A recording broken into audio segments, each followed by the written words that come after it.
You're what? I stared at my mother-in-law, Verla, in disbelief. Her perfectly coiffed hair and impeccable makeup couldn't mask the smug expression on her face. I said I'll be hosting my annual charity gala here at your home this weekend, she repeated, eyeing the living room with disdain. And you'll be assisting me, of course. I fought the urge to roll my eyes. Typical Verla, barging in and taking over without asking. I have a major project due next week, I said, trying to keep my tone even. I can't just drop everything to cater to your whims. Verla's laugh was condescending. A project? Don't be ridiculous, Lyndon. Your little design jobs are hardly a priority compared to the important work I do for the community. My cheeks burned, but I refused to back down. This little design job pays our bills, in case you've forgotten. Yes, well, we can't all have husbands with real careers, can we? She waved a perfectly manicured hand dismissively. Now, about the gala. As Verla droned on about guest lists and catering, I tuned her out, seething inside. This was just like her, acting like my work was meaningless, assuming I'd drop everything to serve her every whim. Well, not this time. So you'll need to have the house spotless, Verla was saying. I can't have my guests thinking we live like slobs. That did it. You know what, Verla? I cut her off, my voice tight with barely contained fury. I'll host your precious gala. Her eyebrows shot up, clearly surprised by my uncharacteristic defiance. You will? Yes. And I'll make it the best damn event you've ever seen. I leaned in, locking eyes with her. Just watch me. For once, Verla seemed at a loss for words. Good.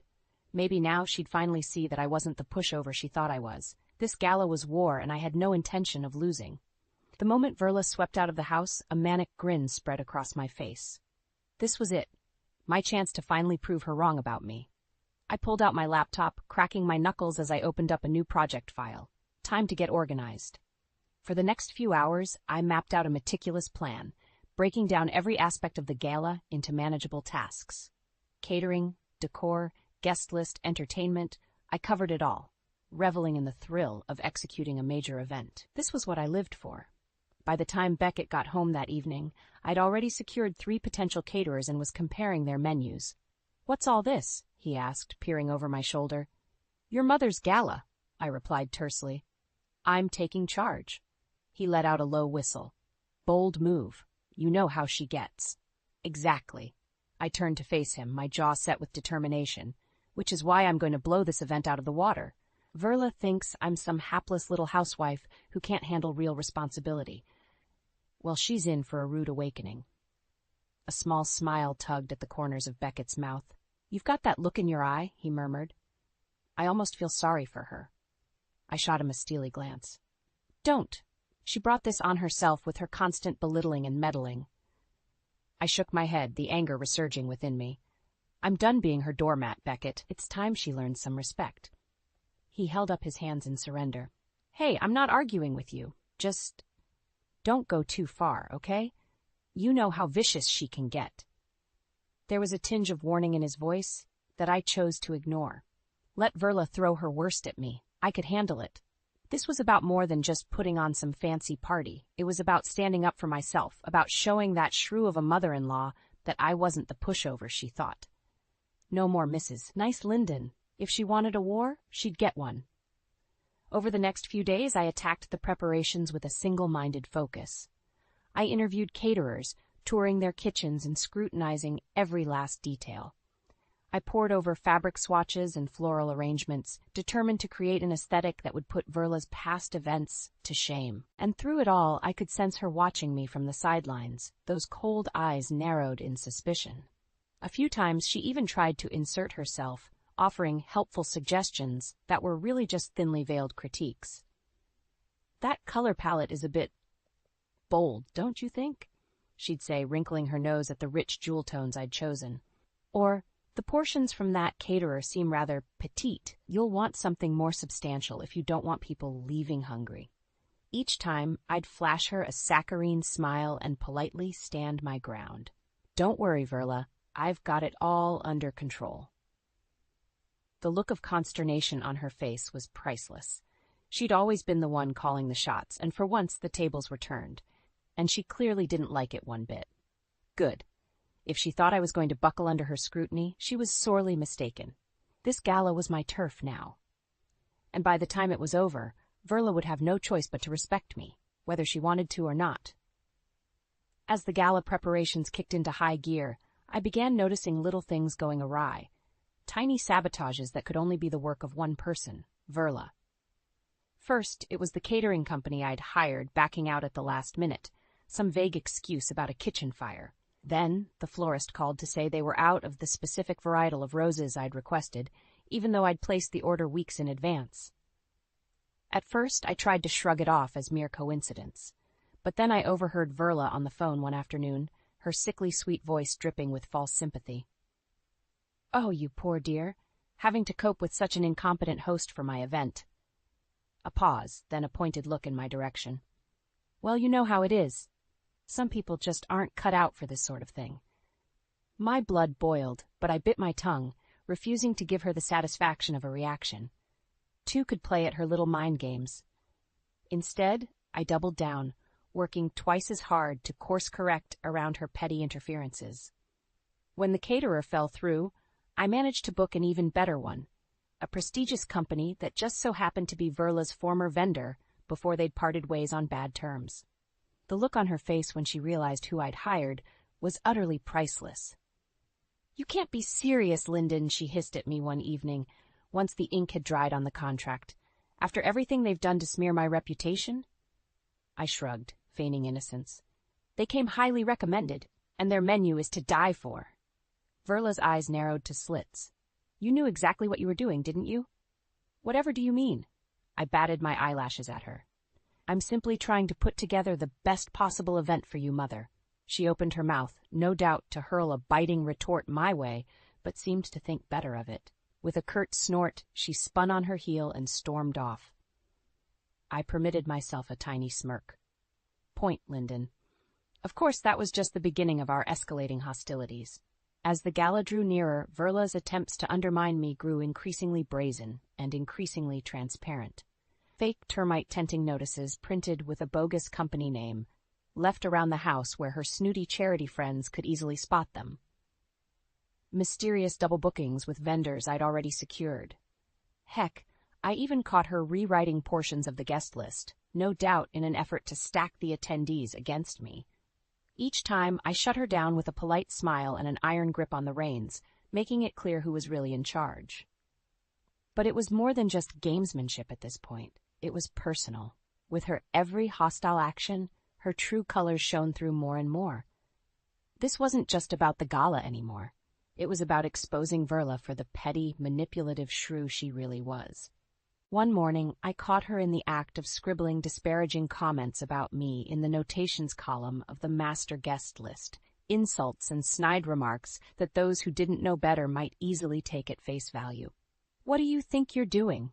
I demanded, snatching the binder out of her hands. For once, she didn't try to deny it. "Simply ensuring my guests know what kind of hostess they're dealing with," she sneered. I shook my head slowly, tamping down the rage boiling up inside me. "You just can't help yourself, can you? Always scheming, always putting others down to make yourself feel better. Don't take it so personally, dear." Her smile was saccharine poison. "I'm just trying to manage expectations." "No." I took a step closer, holding her gaze with steely conviction. "No more lies, Verla. No more manipulations." I jabbed a finger at her. "This gala is going to be perfect, and by the time it's over, everyone's going to see you for who you really are." She drew herself up haughtily, but I could see the briefest flicker of uncertainty in her cold eyes. "Is that a threat?" "No." I allowed myself a thin smile, baring my teeth. "It's a promise. Game on, you wretched old harpy." I was done playing nice, and by the end of all this, it would be Verla who was exposed as the fraud, not me. As if Verla's sabotage attempts weren't enough, I soon realized she was trying to turn Beckett against me, too. Whenever he was around, she'd make snide comments about how stressed I seemed, or not so subtly imply that I was in over my head with the gala. "Are you sure you can handle all this, dear?" she'd trill in that sickly sweet tone. "It seems like an awful lot for one person to take on." Beckett, bless his heart, would just shake his head and smile weakly whenever I shot him an exasperated look. "Don't let her get to you," he'd murmur. "You know how she is." But the digs kept coming. Verla's needling growing more pointed by the day. And as much as I tried to brush it off, I could see the seeds of doubt starting to take root in Beckett's mind. Would I really be able to pull this off? Or was I cracking under the pressure like his mother claimed? The thought made my chest tighten with anger and determination. No way was I going to give that miserable shrew the satisfaction of being right. Fortunately, I wasn't completely alone in my war against Verla. As it turned out, I wasn't the only one of her so-called friends who had been on the receiving end of her two-faced treachery over the years. By sheer chance, one of the vendors I'd hired put me in touch with a woman named Eliza, one of Verla's former confidants who'd suffered a brutal falling out after daring to outshine her at some charity luncheon years earlier. "That woman is a viper," Eliza warned me one afternoon over coffee. "She'll stop at nothing to claw her way to the top, even if it means sabotaging those closest to her." I shuddered, realizing how accurately she was describing the stunts Verla had already pulled. "You're telling me she's made this entire process a nightmare, all because she can't stand to see me succeed?" Eliza nodded grimly. "Believe me, I know the feeling, which is why—" She leaned in conspiratorially. "I want to help take her down a peg or two." My eyes widened, but I couldn't deny the thrill of excitement that zipped through me. "What did you have in mind?" It turned out Eliza wasn't the only one of Verla's former inner circle who had horror stories to share. Over the next few days, she introduced me to an entire network of wealthy women who had all fallen victim to Verla's vindictive narcissism at one point or another. There was Margaret, whose dream kitchen renovation had ended up being featured in Verla's favorite design magazine instead of her own, an incident Verla had orchestrated through underhanded means. And Diane, who had donated a small fortune to one of Verla's pet charities only to be ruthlessly edged out from a committee position she had been promised. One by one, these women shared their stories, their hurt and anger still palpable years later, and as I listened, a plan began to take shape in my mind. "We can't just let her keep getting away with this," I declared one afternoon, as we convened in Margaret's parlor over bone-dry scones. "She has to be stopped." Here, Eliza agreed, raising her teacup. "I'll drink to that." "But how?" Diane shook her head glumly. "That woman has more lives than a cat. She always seems to land on her feet, no matter what." I sat back, chewing my lip as I considered their words. They were right. Simply exposing Verla's vindictiveness wouldn't be enough. Not when she'd so deftly deflected countless accusations in the past. No, if we were going to take her down once and for all, we'd need to strike at the very heart of what she valued most. Her wealth, her status, her sense of superiority over everyone around her. We'd need to dismantle her precious hierarchy from the inside out. A slow smile curved my lips as the plan crystallized. "Ladies, what would you say to making this gala one for the history books?" Diane arched one perfectly groomed eyebrow. "I'm listening." Over the next few days, we plotted and schemed, trading strategies like girlfriends dishing about a hot new crush, and with each new co-conspirator I brought into the fold, I felt a giddy sense of anticipation building inside me. Let Verla try to throw obstacles in my way. Let her whisper and taunt and do her worst. Because by the time this gala was over, she wouldn't know what hit her. Revolution was coming, and I was leading the charge. The night before the gala, I was putting the finishing touches on the seating arrangements when my phone rang. Frowning at the unfamiliar number, I answered with trepidation. "Hello?" "Yes. Hi, is this Lyndon?" The clipped, professional voice on the other end did nothing to ease my nerves. "Speaking. Who is this?" "I'm calling from Mashad Catering. I'm afraid we have to cancel our services for your event tomorrow." My heart plummeted into my stomach. "Cancel? But why? We had a signed contract." "Yes, well, an unavoidable situation has arisen." The woman's tone held no hint of apology. "A broken refrigeration unit, you understand, simply can't operate under those conditions. I'm sure you can appreciate." "I most certainly do not appreciate." I cut her off, fury rapidly replacing my shock. "Do you have any idea how last minute this is? My event is in less than 24 hours. A simpering sigh. "I understand this is an inconvenience, but I'm afraid our hands are tied. Still, I'm happy to recommend some other." I didn't let her finish. Jabbing the end button with a vicious stab, I slammed the phone down, chest heaving. There was no way this was a coincidence. Not with everything else Verla had pulled leading up to this point. That conniving, miserable snake. Even now, she just couldn't let me have this one moment of triumph, could she? For a long moment, I simply stood there, fists clenched at my sides as waves of anger and frustration crashed over me. After all my hard work, all my meticulous planning to have it derailed at the last possible second by one of Verla's dirty tricks. A small, treacherous voice in the back of my mind whispered that maybe I should just call the whole thing off. Save myself the inevitable humiliation and embarrassment of a gala with no food to serve the hoity-toity guests. Verla would win, yet again. But just as quickly, a deeper, more primal part of me roared in defiant outrage. Like hell, I was going to let that miserable harpy win. If she thought a petty stunt like this was enough to make me throw in the towel, she had another thing coming. Snatching up my laptop, I began firing off a flurry of emails and texts to every reputable caterer in the area, desperate to find a last-minute replacement. Vendor after vendor came back with the same curt refusal. Booked solid, too late a notice, apologies, but no availability. I was rapidly losing hope when a notification pinged through from an unexpected source. The events coordinator at the West Grove, one of the city's most elite and expensive catering companies.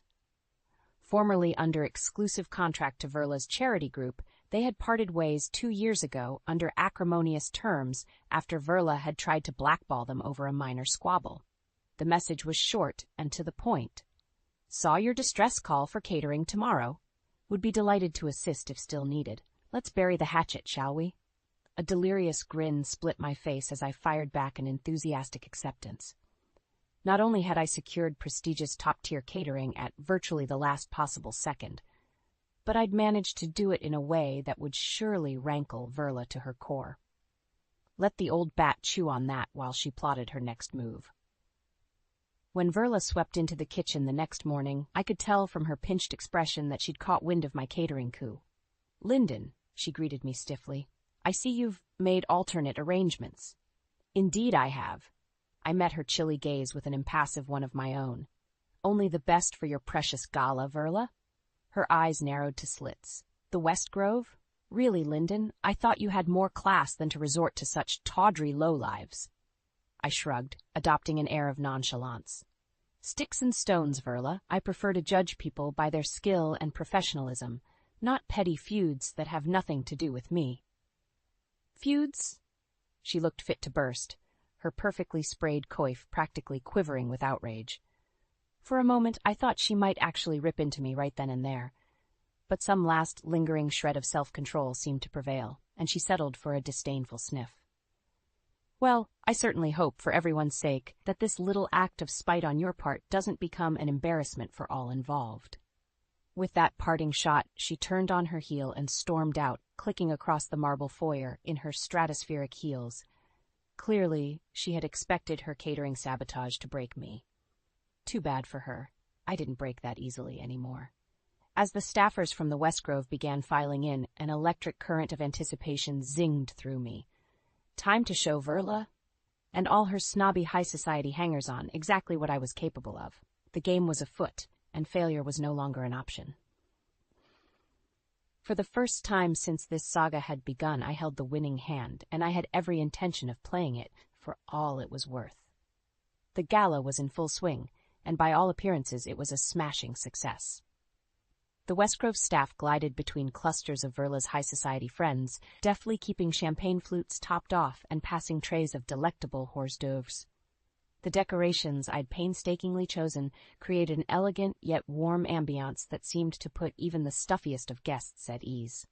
From my vantage point near the entrance, I allowed myself a small, satisfied smile. Score 1 for the underestimated homemaker. "It's going splendidly, isn't it?" Eliza materialized at my side, 2 flutes of bubbly in hand. She passed one to me with a conspiratorial wink. "So far so good," I murmured, accepting the glass, "although the night is still young." Eliza made a derisive sound. "Oh, pish! With how beautifully you've pulled this all together, that sour-faced shrew doesn't stand a chance of raining on your parade." I wasn't quite as confident, but I forced a thin smile nonetheless. "From your lips." No sooner had the words left my mouth than a commotion near the center of the room drew my gaze. There stood Verla, holding court before a cluster of her society matrons, that phony, brittle laugh of hers grating on my ears. "Didn't think the silly girl could pull it off, did you?" Her eyes flicked briefly in my direction, mouth curved in a poisonous smile. I confess, I had my doubts as well, but I suppose even a blind squirrel finds a nut every now and then, yes? A trill of derisive titters followed her jab, and I felt my cheeks flush with humiliated fury. That miserable, spiteful hag, even now, with everything going perfectly, she just couldn't resist taking her petty little swipes. "Stay calm," Eliza murmured in my ear, giving my arm a warning squeeze. I took a deep, steadying breath, reminding myself that letting Verla get a rise out of me now would only give her more ammunition. I was the one holding all the cards tonight. I just had to keep my cool until the perfect moment presented itself. As if on cue, Verla chose that instant to take her performance to the next level. With a loud clearing of her throat, she turned to address the assembled crowd, projecting her reedy voice to carry to every corner of the room. "If I could have everyone's attention, please." She waited for the murmurs to die down before continuing. "First, I'd like to thank you all for coming to support such a worthy cause this evening. As you know, the Dreammakers Foundation does such vital work in ensuring—" I tuned out the rest of her self-aggrandizing preamble, my skin crawling with revulsion. Of course, she would try to make this evening all about her and her beloved pet charity, when the real star of the show was meant to be. Which brings me to expressing my most humble appreciation to our hostess this evening. Verla turned to face me, her smile so sugary sweet it literally made me feel ill. While I admit to some trifling doubts along the way, Lyndon has managed, against all odds, to put together a relatively acceptable little soiree here. Her robust enthusiasm, while occasionally misdirected, is certainly admirable in its own quirky way. I practically sawed my tongue in half with how fiercely I was biting it to keep from firing back a blistering retort. Beside me, Eliza's fingers had gone white from the force of her grip on her champagne flute. "And so, in the interest of promoting a spirit of community and togetherness," Verla went on, wrapping up her backhanded barrage, "I propose we all raise our glasses to our unorthodox host, to Lyndon, as surprising a success as she's managed to be." With a pointed look in my direction, Verla raised her glass, and, like the brainless sycophants they were, her flock of social climbing lemmings followed suit, echoing the mocking toast, "To Lyndon." My face had gone utterly rigid, a muscle twitching spastically in my jaw as I struggled not to completely combust on the spot. Stupid, naive me, part of me had actually begun to hope that maybe, just maybe, Verla might finally give me a modicum of respect after I'd pulled off this spectacular evening. But no, of course she couldn't. That was simply too much to ask of her withered, rancid soul. I should have known she'd find some way to twist the knife, to keep me firmly in my place as the bumbling little housewife tagging along in her formidable wake. Well, screw that. And screw her, too. I drained my champagne glass in one fiery swallow, then looked past the frozen smile plastered across Verla's smug face, past the stranglehold of her cult of soulless, identity-free drones, to the one person in the crowd whose opinion truly mattered. Beckett's eyes met mine, and the unmistakable pity I saw reflected there was like a dousing of ice water to my burning rage. In that instant, a wild, desperate notion took hold, one that terrified me nearly as much as it exhilarated me. Verla wanted a war? She was about to get one, then. May the pettiest woman win. Lifting my chin, I plastered on my most brilliant, disarming smile and strode out into the center of the room. Game on, you hateful old buzzard. I'll admit, part of me still harbored a tiny flicker of hope that Verla might back down once she saw me approaching. Maybe, just maybe, a shred of decency might kick in, and she'd recognize how far she'd gone over the line this time. Yeah, right, who was I kidding? The instant that brittle, self-satisfied smile stretched across her face, I knew there would be no turning back. With a saccharine trill of laughter, she spread her arms in a mocking semblance of welcome. Why, Lyndon? To what do we owe this unscripted bout of spontaneity? Taking a deep, steadying breath, I pasted on my most winning smile. Two could play at her vicious little game. Verla, I'm so pleased you've been enjoying yourself this evening. Though I must disagree with your assessment of me as a... What was it? An unorthodox success? The slight narrowing of her eyes was the only hint of her growing discomfort, but I pressed on, raising my voice to ensure the crowd around us could hear every word. If tonight has been a success, and from where I'm standing, it certainly seems to have been, then I believe the credit belongs solely to me and my efforts, don't you agree? I let my gaze sweep across the rapt semicircle of spectators, taking in their rapt expressions. My voice remained light and conversational, but with an unmistakable edge of steel. After all, I was the one who coordinated every last detail, from the catering to the decor to the guest list itself. I was the one who invested weeks of my time, not to mention my own money, into ensuring this evening went off without a single hiccup. While others may have dabbled in attempts to undermine or micromanage certain elements, I'd say you'll all agree those efforts failed quite spectacularly. Verla's face had gone an unflattering shade of mottled crimson, but she seemed to have temporarily lost the ability to formulate a response. I could practically see the wheels spinning furiously in her mind as she tried to regain control of the narrative. That's preposterous. I'll have you know, I was absolutely instrumental. But her words were drowned out by another voice cutting cleanly across the marble foyer, one that brooked no argument. Is that so, Verla? Margaret strode into view, perfectly coiffed head held high. For such a tiny, impeccably dressed woman, she certainly commanded an unmistakable presence. Verla's jaw clicked shut, her eyes darting back and forth in bewilderment as a small cluster of grim-faced socialites fanned out behind Margaret, forming a formidable vanguard. Because that's not quite how I remember things transpiring, Margaret continued, her tone carrying a lethal sort of pleasantness. In fact, from where I was standing, you were the one who seemed determined to sabotage this whole affair at every possible turn through a never-ending series of lies, manipulations, and petty acts of treachery. Does that sound more accurate? A tense silence hung over the crowd as the words sank in. I could see the speculative, scandalized expressions on the spectators' faces as they began taking in the new configuration of forces at play here. Verla, who had been standing at the smug apex of her perceived domain just moments earlier, now found herself unnervingly isolated, flanked by a seemingly random assortment of well-connected society doyens wearing equally thunderous expressions. Margaret pressed her advantage, sensibly clad shoulders squaring as she moved to stand at my side. Or perhaps Eliza here would like to weigh in. As if on cue, Eliza stepped into view, mouth set in a thin, humorless line. Gladly. I think it's high time we all had a reckoning about Verla's true colors and the vicious, conniving behavior she's been lording over all of us hapless peons for far too long.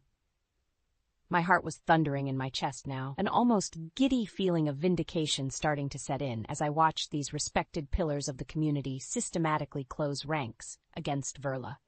She was well and truly outnumbered, and she knew it.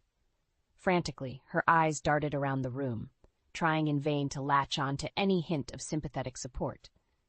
But everywhere she looked, she saw only scrutiny, judgment, betrayal. This is outrageous, she sputtered, spinning back to face me with raw desperation crackling in her gaze. Those horrible women, they're lying. Lyndon, you can't possibly believe these ridiculous accusations. For one brief, insane heartbeat, I felt a pang of pity for her. Underneath all that bluster and bile, she was still someone's wife, someone's mother. Then I saw it. That same sneering derision slithering its way across her features as her fragile grasp on composure slipped away. The loathing in her eyes as she glowered at me, like I was something revolting she'd found stuck to the bottom of her shoe. That was all it took to banish any shred of guilt or mercy from my heart. Drawing myself up to my full height, I held Verla's gaze with every ounce of white-hot fury that had been smoldering inside me for years now. The words that finally came were calm, implacable, utterly devoid of emotion.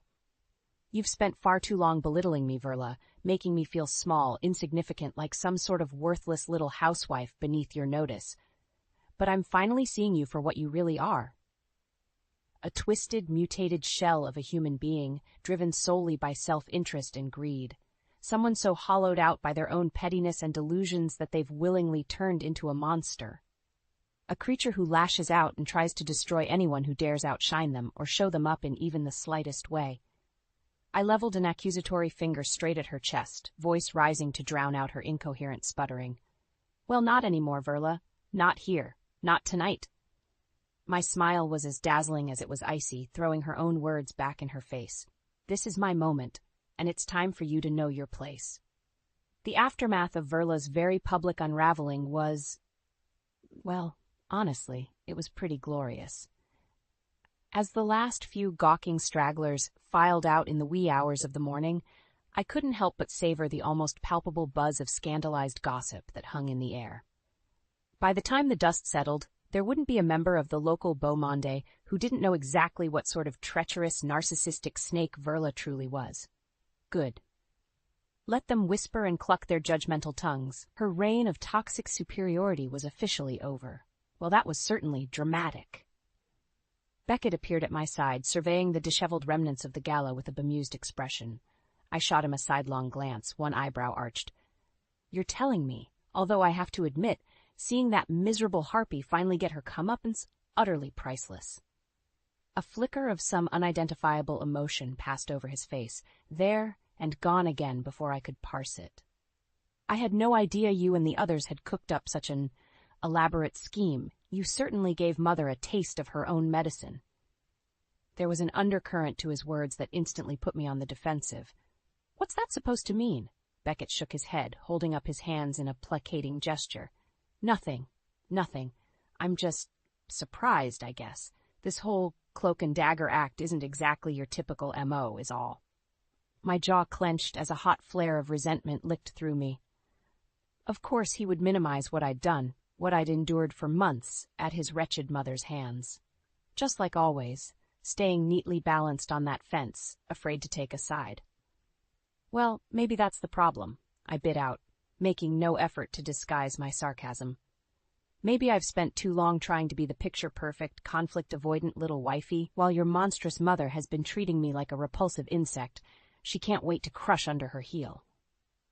Beckett actually took a step back, looking stricken. Lyndon, I didn't mean... No, let me finish. I jabbed him in the chest with one finger, years of pent-up anger and resentment finally boiling over.